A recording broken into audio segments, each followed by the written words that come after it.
Gwenola, déjà merci entre guillemets d'essuyer les plâtres, hein, c'est toujours délicat de démarrer, donc merci quand même. Voilà. Alors, certains d'entre vous la connaissent, d'autres ne la connaissent pas, donc la moindre des choses, c'est de vous la présenter. Gwenola, comme bon nombre d'entre nous, est une passionnée d'astrologie et elle en a fait son activité principale depuis 2011. Elle pratique une astrologie humaniste, et c'est d'ailleurs ce regard qui va nous intéresser ce soir, basée sur la symbolique et sur la synchronicité. Très important, cette notion de synchronicité.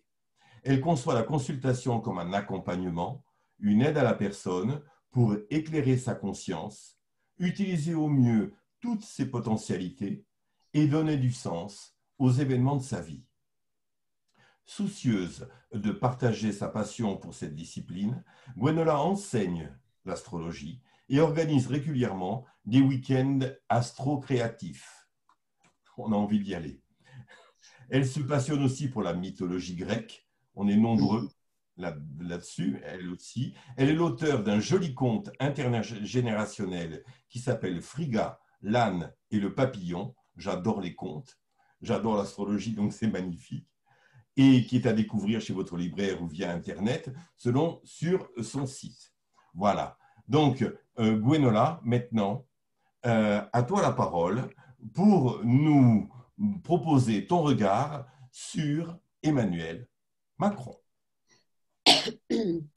Oui, bien, bonsoir à tout le monde. Merci d'être si nombreux et merci à toi, Marc, à la FEDAF de nous permettre de partager notre passion et d'être dans l'échange. Donc, je vais peut-être directement partager ma PowerPoint en fait en me mettant sur partager l'écran, c'est ça? Tout à fait, tout à fait. L'animateur a désactivé le partage d'écran par les... Oh le vilain. Ça c'est pas bien ça. Hop là. Voilà, tout à fait. Voilà, là c'est bon. Ok, partager l'écran.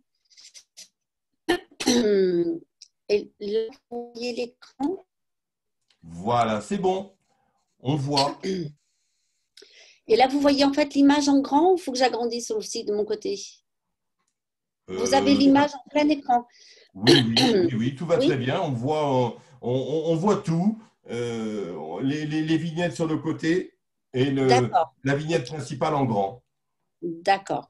Donc, ce soir, donc on va faire le portrait astrologique d'Emmanuel Macron sous plusieurs angles. En tout cas, moi, je vais donc commencer sous le rapport en fait de l'astrologie humaniste et vous rappeler qu'est-ce que l'astrologie humaniste ou vous faire découvrir ce nom.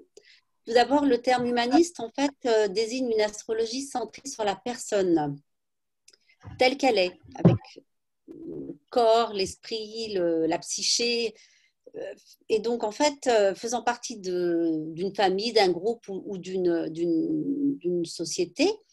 Et c'est une approche globale, dite holistique, du grec holos, entier. Donc le terme humaniste, oui, pour valoriser les éléments, les informations à disposition de chacun pour réaliser concrètement les potentialités de sa naissance. C'est un bel outil de connaissance de soi et c'est un moyen de donner un sens à la vie, d'être plus efficace dans ce qu'on est amené à faire ou censé faire ou non, ou partiellement, mais donc au sein de l'humanité. Alors, c'est Dan Rudyard, le fondateur de l'astrologie humaniste. Vous voyez défiler l'image, ça va? Vous avez bien accès à l'image en fait. Hein? Très bien, pas de souci, vas-y.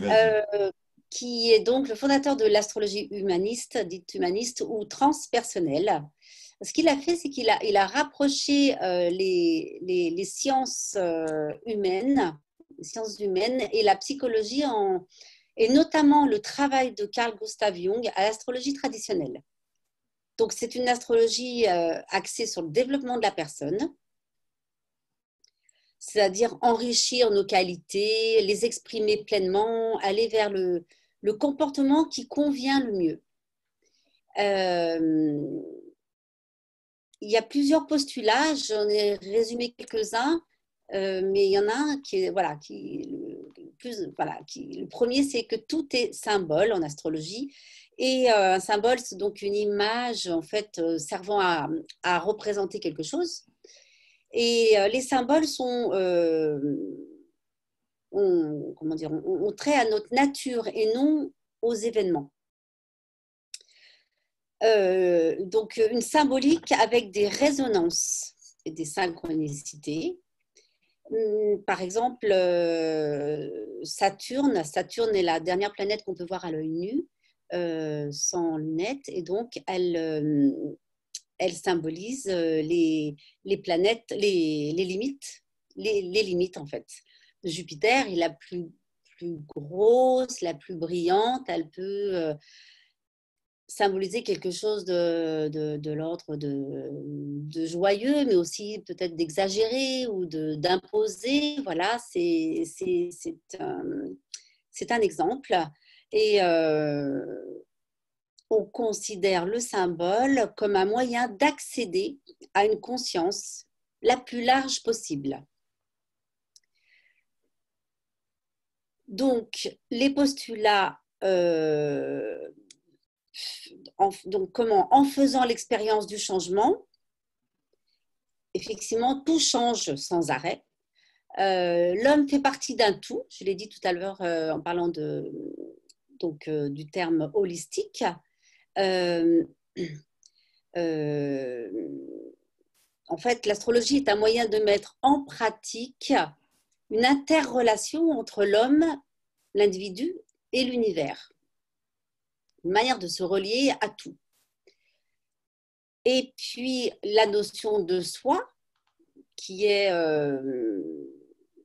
par rapport au moi, qui permet d'accéder à une conscience la plus large possible, avec, comme je disais, avec une certaine sagesse, dans le meilleur des cas.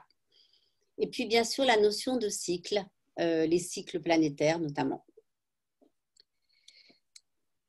Donc, je vais vous présenter les grandes lignes de comment on aborde un thème en astrologie humaniste. En tout cas, il y a certainement plusieurs manières, mais les plus importants points sont ceux que je vais présenter selon moi. Donc, en fait, il y a beaucoup de divisions possibles dans un thème. Voilà, tout est une question de division. L'hémicycle. Alors, à chaque fois, sur la droite, je vais vous présenter le thème d'Emmanuel Macron, parce qu'on va partir sur son exemple, bien sûr. Et puis, là, j'ai repris le même thème avec l'axe qui est le sien. Alors, l'ascendant, qui a à voir avec notre comportement et la manière dont on peut se présenter au monde, en tout cas, l'ascendant et le descendant se regardent et donc représente un hémisphère, l'hémisphère que je ne me trompe pas, le sud. Et donc, l'axe de conscience, voilà, c'est la première information qu'on peut avoir, voilà, qui part de l'ascendant, qui va vers le descendant. Et le deuxième axe, c'est l'axe du pouvoir. Voilà, donc conscience de qui nous sommes et l'axe de pouvoir se tenir debout et se verticaliser. Ensuite, en détaillant un petit peu plus, on l'appelle la croix étoilée, on l'appelle aussi la croix d'incarnation. Ces deux axes sont vraiment de toute importance. Ils constituent finalement comme si on voyait un arbre, il y a les racines, les racines à cet endroit-là, en bas du thème, le tronc qui traverserait le thème et puis tout le feuillage autour et bien évidemment plus les racines sont solides et profondément nourries et stables, et plus on peut déployer voilà, symboliquement le feuillage, et en tout cas ce qui est visible. Donc, en fait, avec ces trois questions, dans un thème natal, si vous voulez, il y a le soleil et la lune restent des fonctions essentielles à l'œuvre dans notre système, dans notre système solaire, mais c'est valable pour tous les systèmes, hein. Alors, bien sûr, on peut tout de suite regarder le soleil, la lune, l'ascendant, rappeler ou faire découvrir pour ceux qui ne savent pas que donc Emmanuel Macron, mais je pense que ça n'a échappé à personne, est du signe du Sagittaire, puisqu'on l'appelle dans la presse le Jupitérien, donc ça ne s'invente pas, hein. Et donc, le besoin du Sagittaire, c'est d'avoir la possibilité d'évoluer. Jupiter, qui est le maître du Sagittaire, est une énergie d'expansion. Voilà. Son ascendant Capricorne donc, va permettre de développer ou d'avoir un esprit concret, mener des projets à long terme. Saturne représentant les structures et les limites. Et la Lune, on va en parler un petit peu plus tard. Elle est de toute importance et elle est en Taureau. On peut noter qu'elle est exaltée. Donc, quoi, vers où, comment, pourquoi avec les quatre angles, il y a quatre questions possibles. L'ascendant, ou le quoi, indique une possibilité, le je, d'être conscient, d'être ce que nous sommes. Ça peut être le chemin que nous indiquent les étoiles. Il est question du sens. L'important étant la perspective d'aboutir. Ça se fera ou pas, ou partiellement, encore une fois. Si donc on parle d'Emmanuel Macron et de son statut de président, les quatre angles, donc Capricorne, Cancer, Taureau, Scorpion, on pourrait déjà, juste avec ces quatre informations, faire un exemple de formulation que je propose. Il lui est proposé justement de prendre des responsabilités, de diriger, de construire avec sérieux.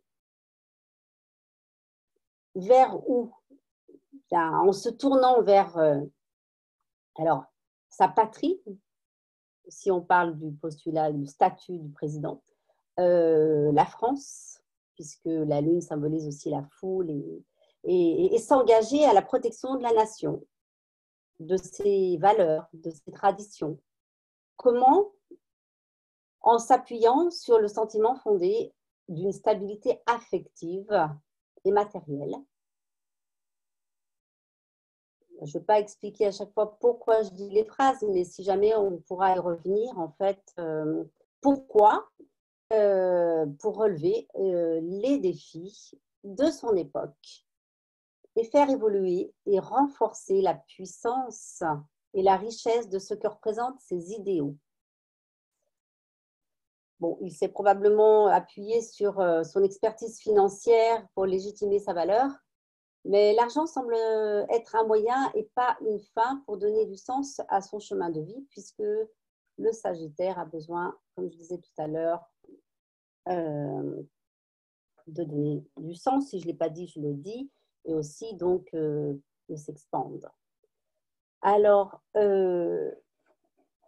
autre possibilité de diviser encore le thème natal en quatre quartés.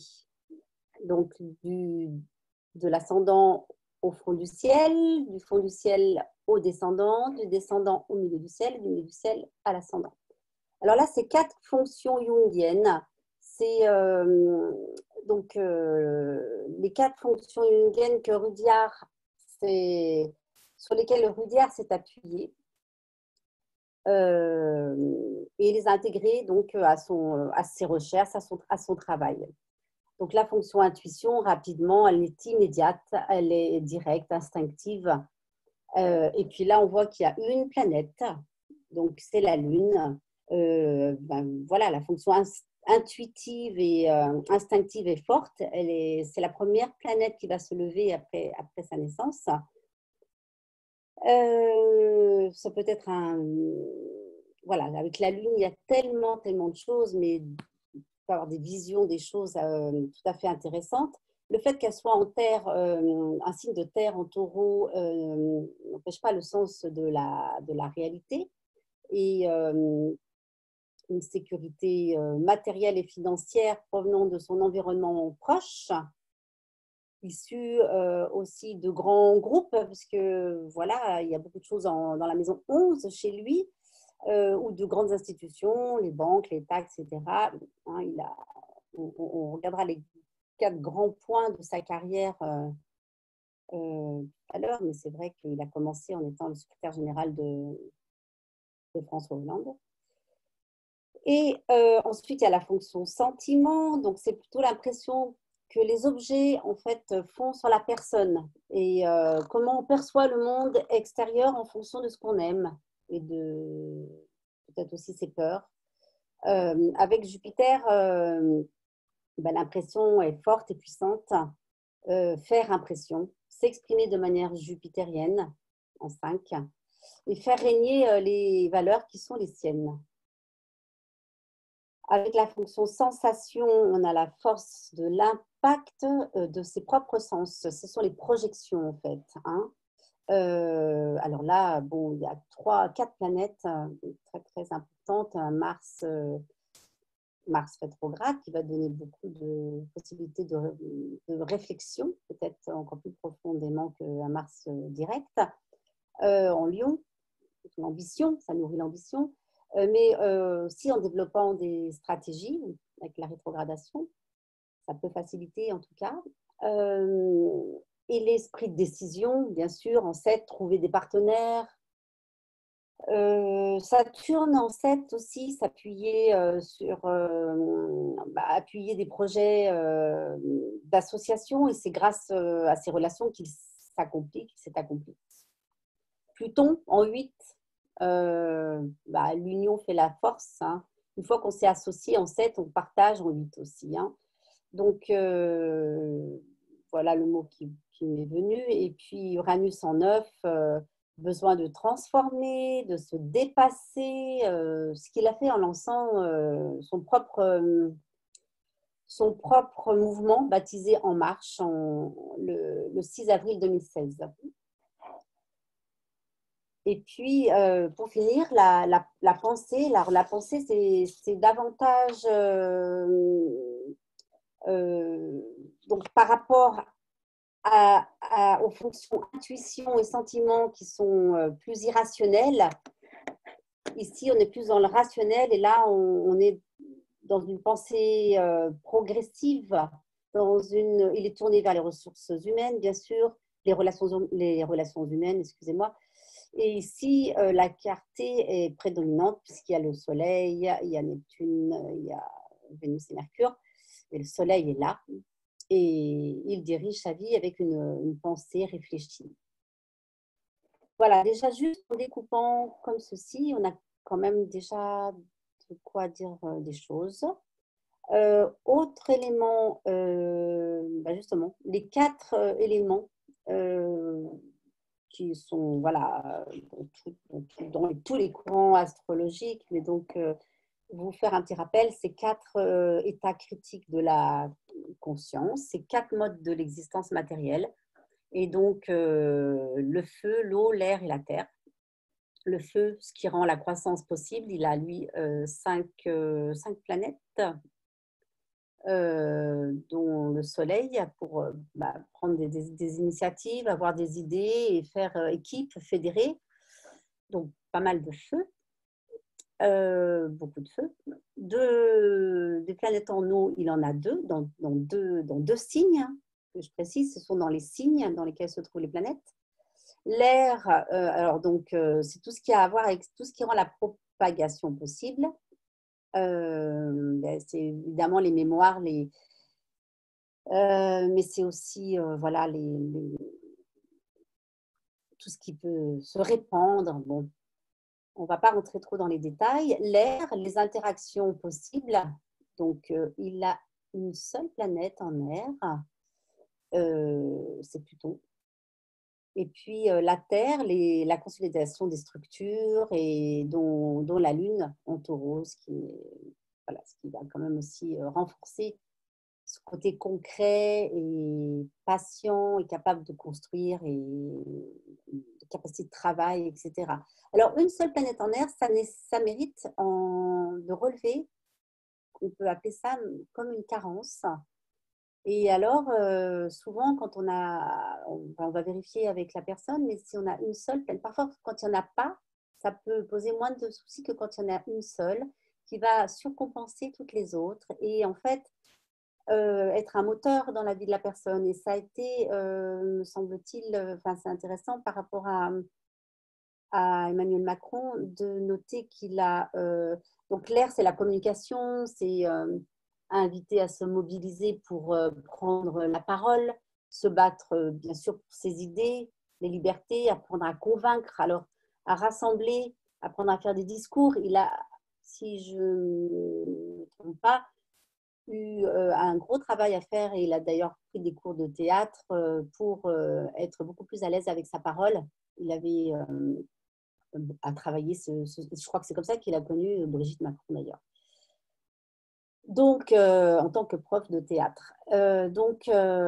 Voilà ce qu'on peut dire. Et puis en plus, Mercure, qui est une planète d'air, qui est quand même conjointe, combuste à son Soleil, va, même si elle est en Sagittaire, le fait qu'elle soit rétrograde, vraiment, peut-être pour d'autres raisons, on verra après, être un leitmotiv pour, pour prendre, voilà, pour aller prendre sa propre voie, en croyant à ses propres perceptions, euh, et puis continuellement penser ou revisiter justement ce qu'il pense. Voilà. Donc, il y a encore d'autres divisions. Il y a la division du cardinal fixe mutable, qui sont des énergies, l'expression de comment l'énergie se libère selon les signes, avec les signes cardinaux, qui débutent les saisons et qui débutent aussi les quartés dont on parlait tout à l'heure.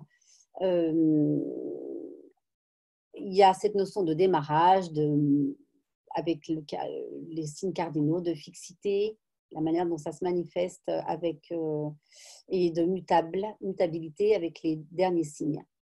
Donc, je vais avancer un petit peu. J'avais envie, donc, dans toutes ces divisions, donc, on resserre un petit peu plus.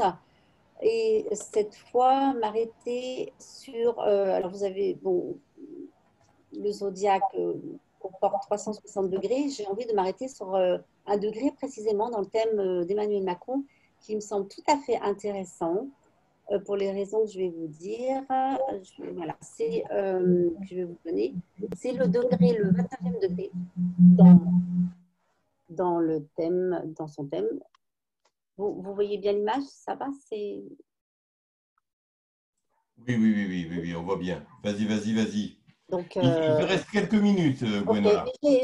voilà, juste, je vais y arriver.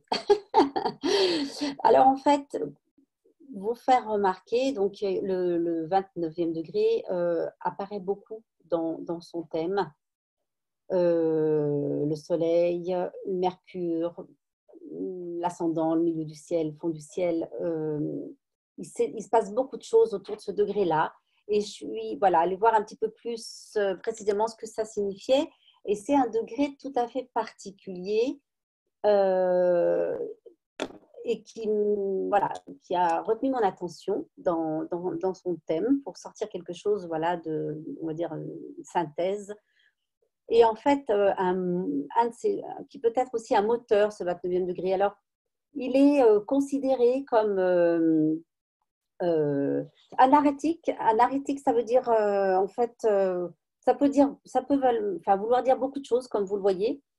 Mais en tout cas, ça vient de l'époque médiévale et Et on parle de beaucoup, beaucoup de choses. Il y a peu d'écrits, mais il y a quand même des écrits. J'ai un lien sur lequel que je pourrais vous transmettre pour aller avoir plus d'informations. Mais en résumé, voilà, c'est un degré assez mystérieux, assez secret, assez mystique, crucial, selon tout ce que j'ai pu lire sur différents astrologues qui évoquent ce degré-là.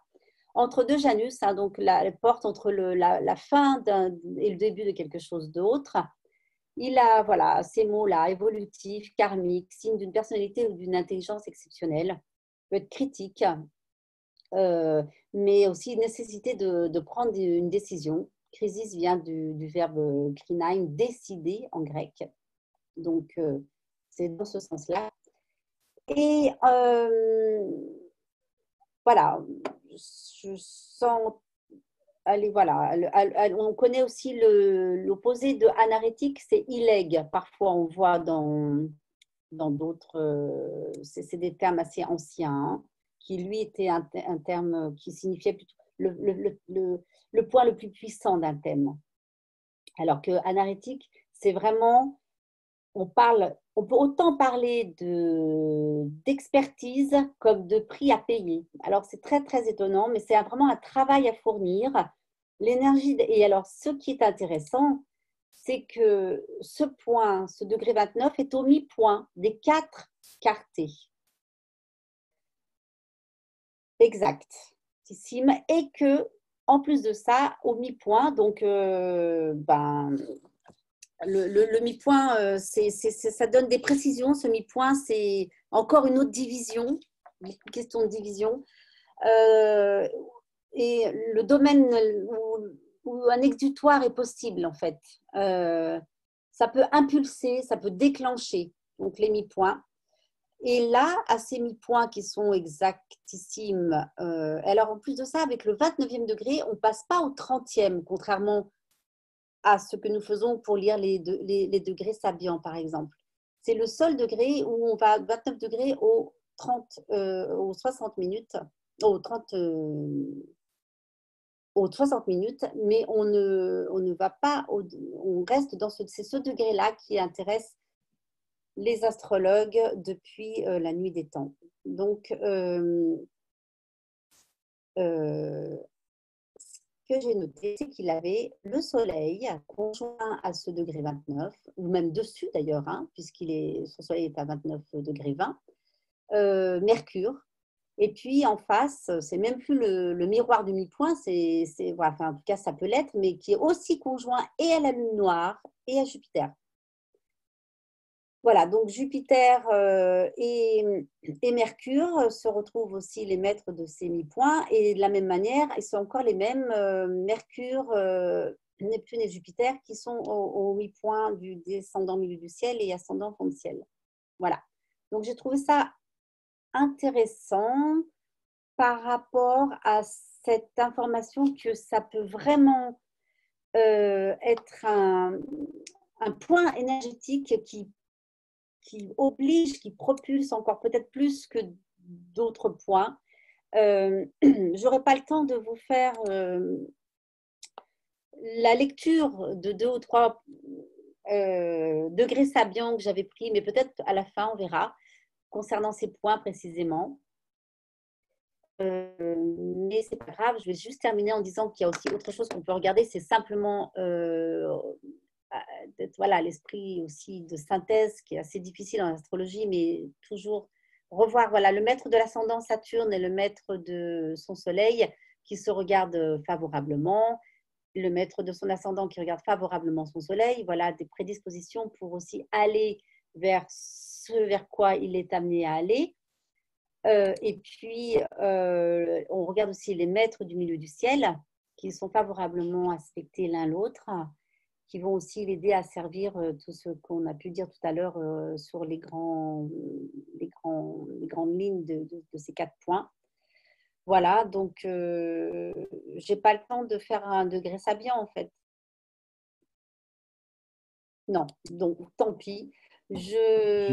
Voilà, voilà, il faudrait conclure. Ok, alors je conclus en vous montrant une des phrases de Dan Rudyard, ce ne sont pas les événements qui nous arrivent, mais nous qui allons vers eux. Voilà, je trouve qui montre bien aussi l'esprit de la philosophie de l'astrologie humaniste et puis qui vient aussi montrer tout le travail que nous-mêmes nous avons à faire pour que tout ce à quoi nous aspirons puisse se réaliser. Voilà, ben je veux terminer comme ça en vous disant merci. J'aurais eu d'autres choses encore à vous dire, mais on va partager le gâteau. Donc, Merci. Merci beaucoup, Gwenola. Merci beaucoup. Hein. C'était bien intéressant. Bien intéressant le fait que tu aies laissé le thème d'Emmanuel Macron à côté, le thème natal à chaque fois, ça permettait vraiment de voir le focus d'un côté tout en gardant du coin de l'œil le global. Et moi, je trouve que c'est très intéressant parce que c'est un petit peu le piège en astrologie quand on se focalise sur un aspect particulier on est tellement la tête dans le guidon qu'on en oublie la vision globale et cet oubli peut parfois être générateur d'erreurs ou oui, d'erreurs d'interprétation, quoi, par exemple. Hein. Voilà. Alors, avant, voilà, dans le prolongement de l'intervention de Gwenola, s'il y en a qui ont des questions à poser, ça sera maintenant. Alors, je précise que après chaque intervention de chaque intervenante, il y aura un temps pour éventuellement poser des questions sur l'intervention. Et à la fin, il y aura un temps global, il y aura un temps général pour poser des questions globales, hein, où chacune des intervenantes pourra répondre selon son inspiration et la question. Voilà. Donc, est-ce qu'il y a parmi vous des personnes qui souhaiteraient poser une question à Gwenola sur son exposé, des choses qui seraient peut-être un petit peu plus précises, un petit peu plus pointues, ou des éléments que vous souhaiteriez qu'elle approfondisse. Voilà. Pas tous en même temps, s'il vous plaît, j'ai du mal à filtrer là. Oui, alors à l'oral. Ok, Audrey. Audrey, si vous voulez, vous activez votre micro et vous posez votre question oralement de façon relativement courte quand même. Merci. À vous. Oui, vous m'entendez? Oui, très bien, Audrey, à vous. Bon, merci déjà, Guénola, c'était très intéressant. J'aurais une question concernant la croix, avec les questions justement quoi, pourquoi, vers où et comment. Avoir un petit peu plus de précision, je trouvais très intéressant l'idée d'avoir le fond du ciel, donc les racines, d'où l'on vient. Est-ce que c'est important du coup qu'il soit bien aspecté, qu'il y ait des bonnes énergies pour qu'on puisse se réaliser? Est-ce que ça peut expliquer une maison 4 qui est lourde, la difficulté à se réaliser dans la vie sociale, professionnelle, vu que c'est sur une croix qui tourne? Voilà. je pense que donc, ces 4 angles sont cruciaux dans notre développement possible et les enjeux du fond du ciel sont toujours importants et indispensables à résoudre pour aller sur notre chemin d'évolution. Oui, ça peut avoir des répercussions, effectivement. Ce que je parlais de cet arbre, mais je peux même juste l'être humain. Voilà, plus on est solidement ancré au sol, et mieux, s'il y a des coups de vent, on ne tombe pas, quoi. Hein, on peut bouger, osciller, mais pas. Donc, les aspects qu'il reçoit, mais surtout si les planètes qui font mettre du fond du ciel et les aspects qu'elles font avec d'autres planètes, notamment les luminaires ou les planètes personnelles et transpersonnelles, oui, il y aura certainement des défis à relever, un travail à faire. C'est fondamental selon moi. D'accord, merci. Merci, c'était très intéressant cette approche. Merci. Merci Audrey pour votre question. Conf pose aussi la question, les mi-points, quel est l'intérêt de les avoir relevés? Alors, en astrologie humaniste, en tout cas, pas que, mais on s'en sert et pas que dans cette astrologie, pas que dans celle-ci d'ailleurs. Qu'est-ce que c'est? L'intérêt, c'est justement parce que ça tombait sur le 29e degré. Et que ce 29e degré est un degré qui, si vous voulez, il est la fin de quelque chose et le début d'autre chose. Et souvent en astrologie, la fin et le début, c'est toujours des moments critiques. C'est considéré comme des degrés critiques. Il nous oblige souvent à vivre des crises, quelque chose de stressant, d'urgent. Ça nous oblige à décider, on peut être sous pression. C'est vraiment c'est un point visiblement important et puissant. Et comme ils sont exactement donc au sextile ça fait un octogonal hein, et du fond de l'ascendant, du milieu du ciel, et aussi donc j'ai plus le thème sous les yeux, mais c'est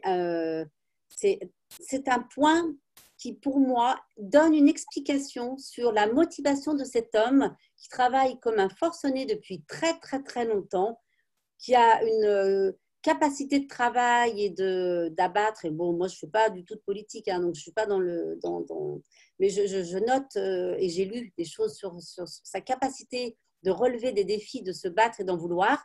Donc, je suis allée chercher un point encore plus subtil qui pourrait encore apporter des éléments d'explication astrologique. Ok, ok. Merci, Gwenola.